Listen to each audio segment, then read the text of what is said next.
Go, BJ. Good to have you all here. I'm excited to talk with you guys tonight about one of my favorite passages in the Bible. From the book of Philippians, just a good book all around. Paul really was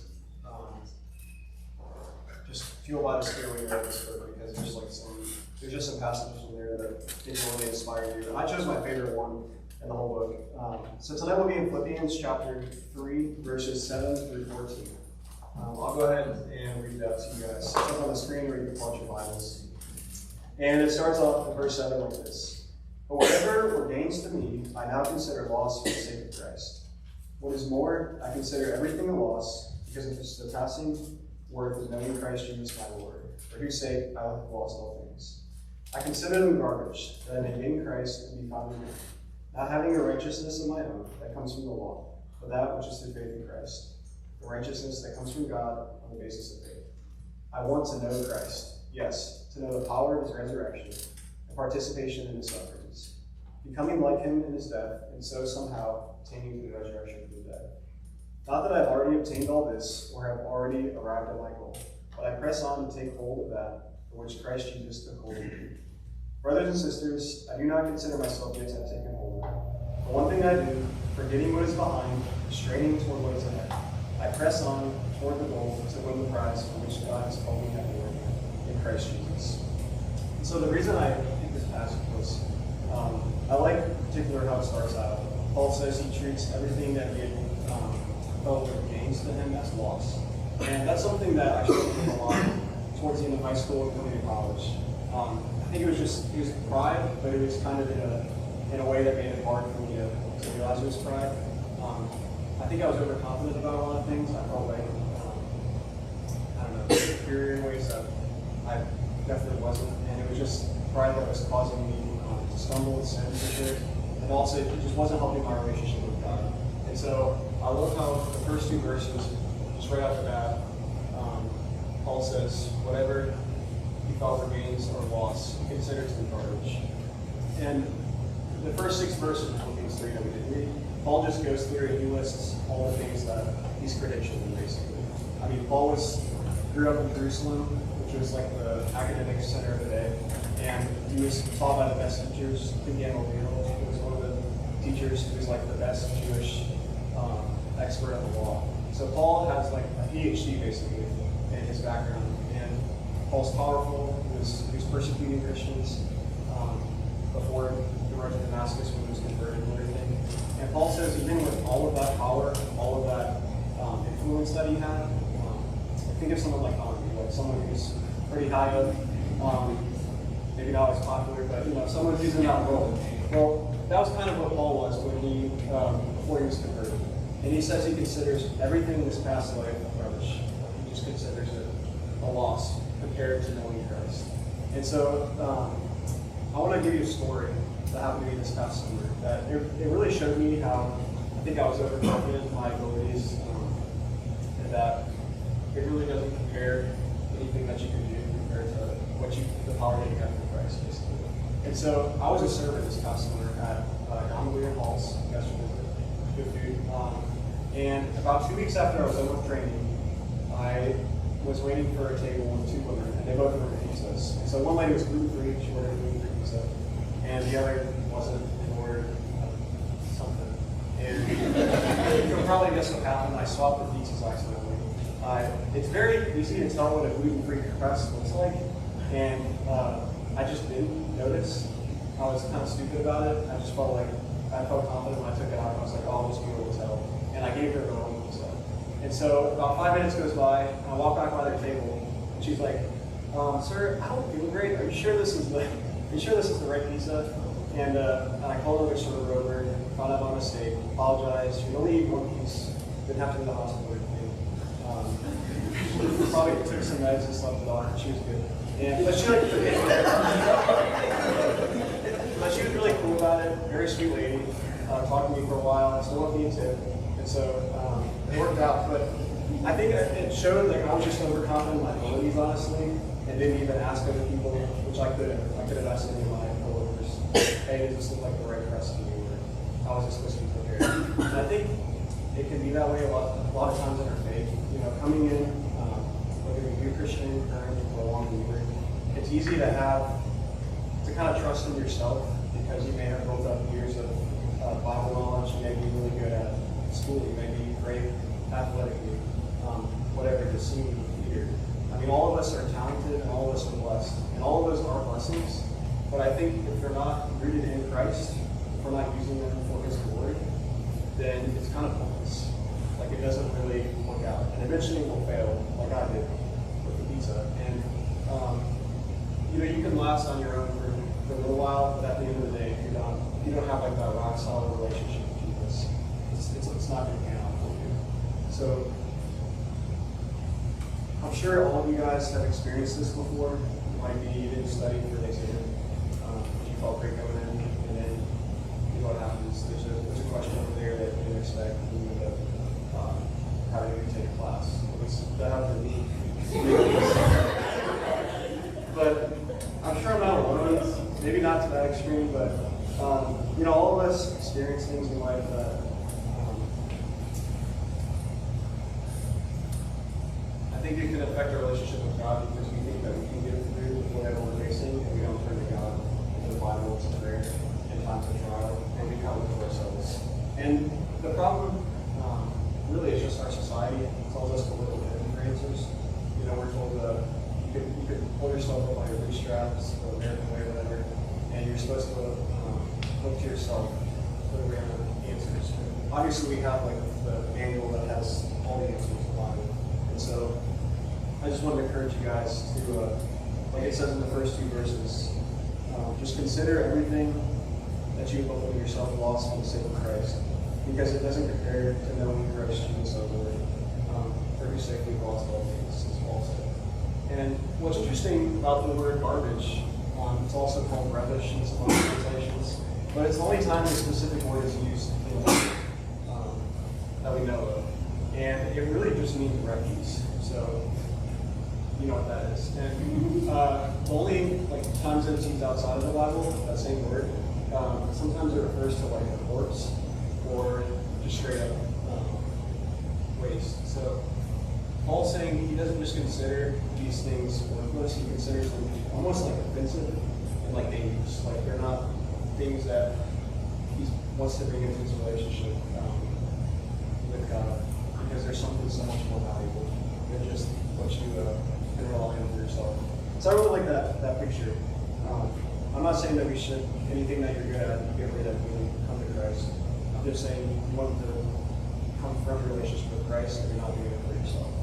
So whether it's achieving grace or being a good friend to somebody, you're not doing it for your own interest, but for the interest of others and for the interest of Christ.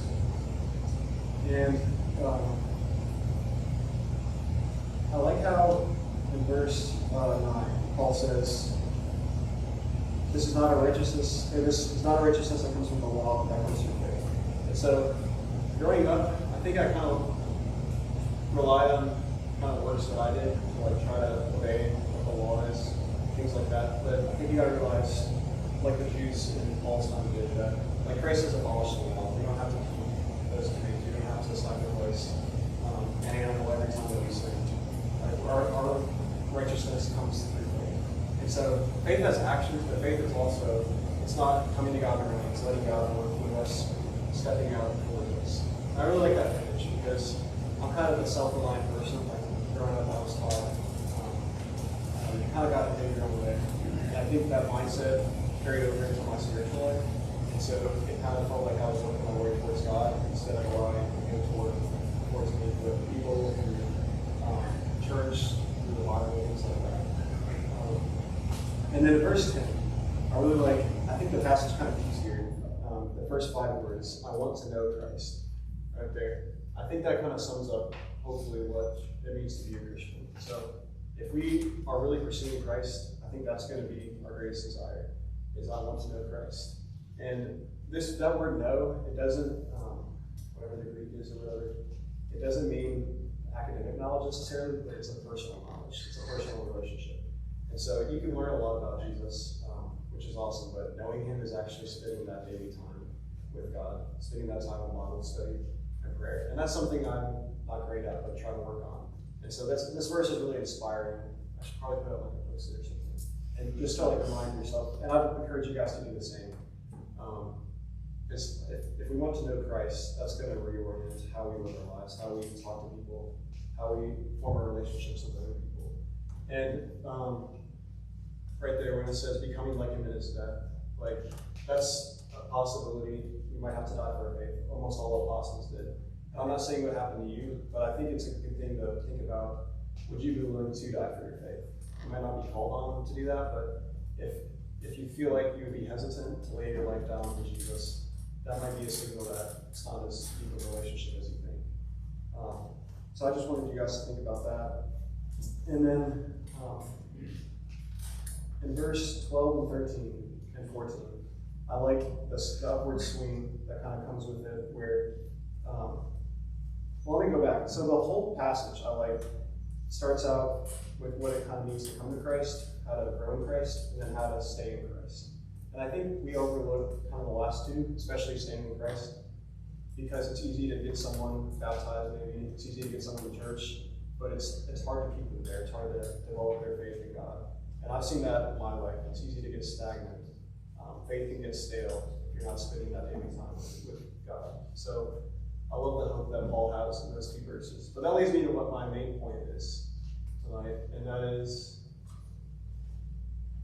give in, but don't give up. And what I mean by that is don't give in to the world or to Satan, but give in to Jesus. So sacrifice those things that you consider gains and realize that doesn't matter. The person you are in Christ isn't someone that you become on your own. It's built on a relationship with God. And so give in to Jesus, give him everything, give him control of your life, and then don't give up. And I think that second part is what probably most of us struggle with the most. This is a time of the semester we're doing programs. We have different things going on in our lives. Football games, intramurals. It's really easy to get distracted from what our main purpose is in life. And I just think if we, like going over those few verses, it's just really encouraging. Paul realizes people can give up easily. And so he just impresses on us, we haven't obtained our goal. Our goal is in heaven.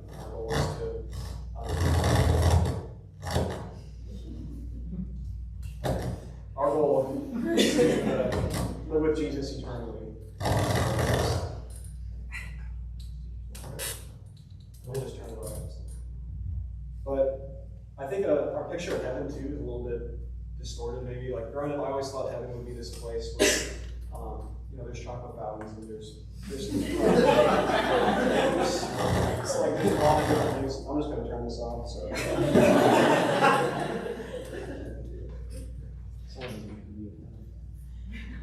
All right, we'll pull out the pillow. But like the goal in our life is obviously living with Christ. You experience the blessing that it has and just the guidance that He gives you all through life. But also, our goal is once we die, we'll be living in heaven with Jesus eternally. But I think heaven's not just a place where there's no sin, everything's easy. We don't have to worry about anything. But I think it's the state of being eternally in communion with God. And that's really something that we want to be experiencing now. So when the Bible refers to like heaven on earth, I think that's what it means. It's God coming down with us. So heaven's not just this place with gold walls and with puppies or whatever else you like, but it's like a place where you're going to be eternally in sync with your Creator. And that's something that can't be overstated, and it's definitely underrated. And I just like that image of heaven, and I think that's what Paul wants us to get from that. And he's saying we haven't obtained that already, but we still press on, take hold, forgetting what is behind and straining for what is ahead. And so the image there that Paul uses, and he uses it throughout the rest of his writings, is of a runner. So a runner doesn't look back when they're running. They're focused on the goal, which is the finish line. And it's not even about getting the best time, it's just about finishing in Christ. And I like that picture a lot, because I feel like sometimes spiritual life can come across as a competition, but really it's everyone coming together for a common goal, which is like doing Christ's will in our life. And so that image of running, you don't look back, forgetting what is behind, everything that was in our past before we knew Christ. Everything that we might have counted as gains, everything that we may have been prideful about or ashamed about or happy or sad about. And all of that is in the past, and it belongs with Jesus now, and it's not something that we'll have to worry about.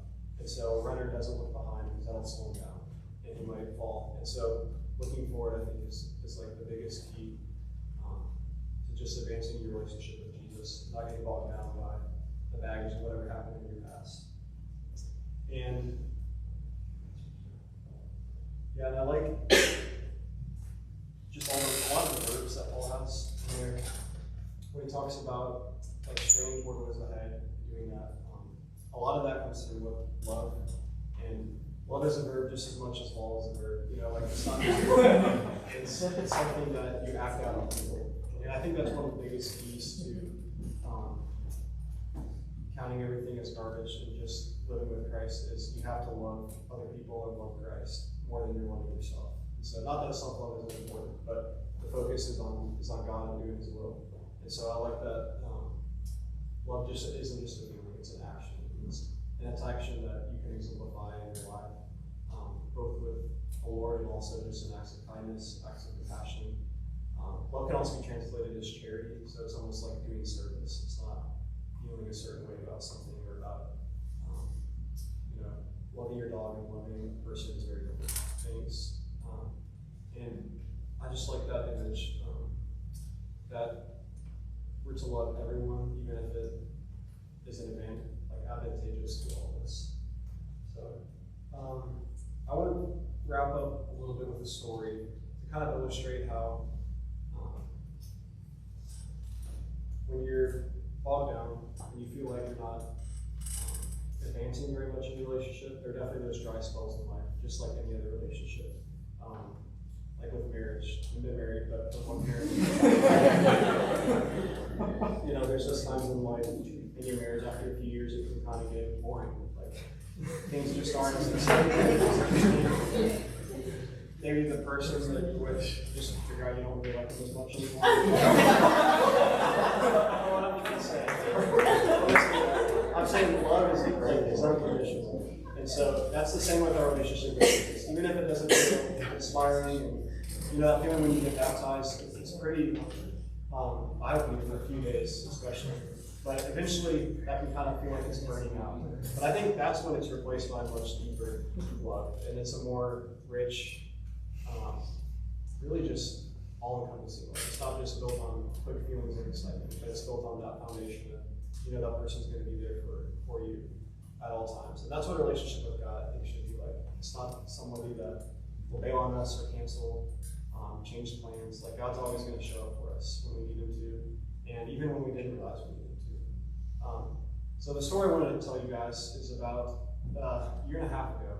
I kind of hit that little point where I felt like giving up, where Paul talks about straight, just press on. I didn't feel like pressing on. I felt like just my relationship with God wasn't at its best. And I was kind of like, is it even worth spending time with you every day, God? Is it worth developing that relationship with you? And I hit a low point one night and just basically was like, gave God an ultimatum. I was like, I need to see a sign in my life. Like, I need proof that you're real, that you love me, that you care about me. And I definitely felt like I wasn't going to get a response. I'm not the type of person that God shows up in a dream and comes down. I think that's most people here. God hasn't appeared probably to any of us in burning bush like Moses, or come down on the ridge of Damascus like Paul was. But I think God can still show up in so many other ways. And He did to me a couple years ago. And after that night, the next couple of days, I kind of forgot about this talk with God. And I got a text from my aunt who lives in Michigan. And so, just for context, I didn't have her number. She just messaged me through social media. I never talked to her besides face to face. And I only saw her maybe once a year. So we weren't super close or anything.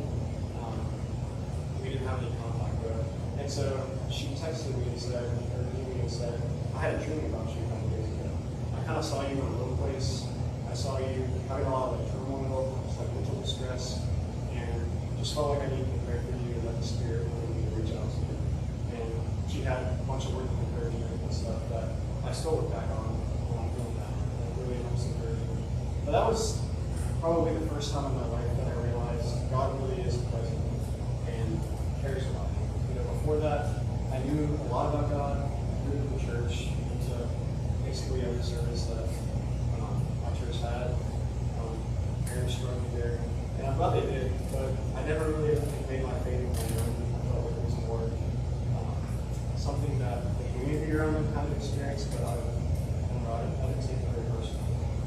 And after that experience, there's just no way that I could explain that she knew how I was feeling. Like, I tend to rationalize things if I can, but there's no possible way she could have known that I was feeling down that night, that I needed that encouragement. But she just messaged me out of the blue with exactly what I needed at the time that I needed it.